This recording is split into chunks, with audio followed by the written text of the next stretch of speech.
Kendal. We're here to do a spa repair today. Hi, my name is Rafael. We're from Rafken Spa Repair.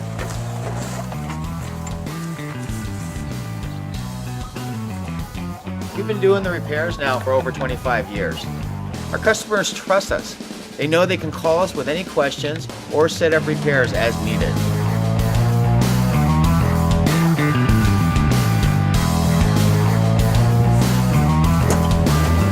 Coming back to the truck to get a part for the repair today so the customer could be in the spa tonight once I have it repaired. As you can see, it's very important to keep a good inventory so you're not coming out many times for one repair. I'm gonna grab the part here.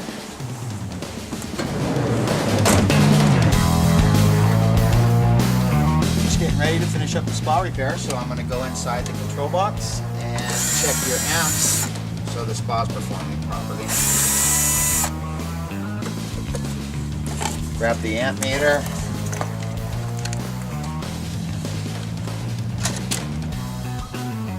Spa will be turning on a low speed first, then the pressure switch will engage.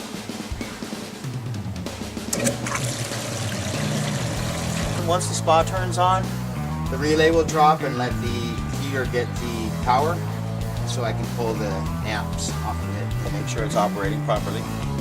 Getting the correct reading on the amp meter. I have 15.2 amps. Repair is done. I'm going to close it back up now. We'll put the cover back on the spa. The spa will be ready in about 5 to 7 hours from now. So nothing else will need to be done other than you maintaining the chemicals and cleaning the filter.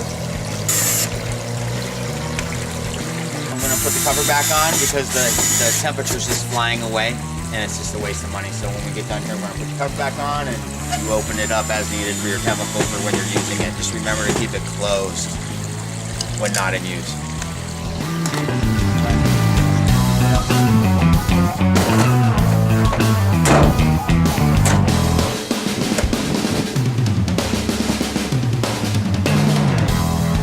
Don't forget to call us if you have any questions or need any help with the spa. We're there for you. Have a great day.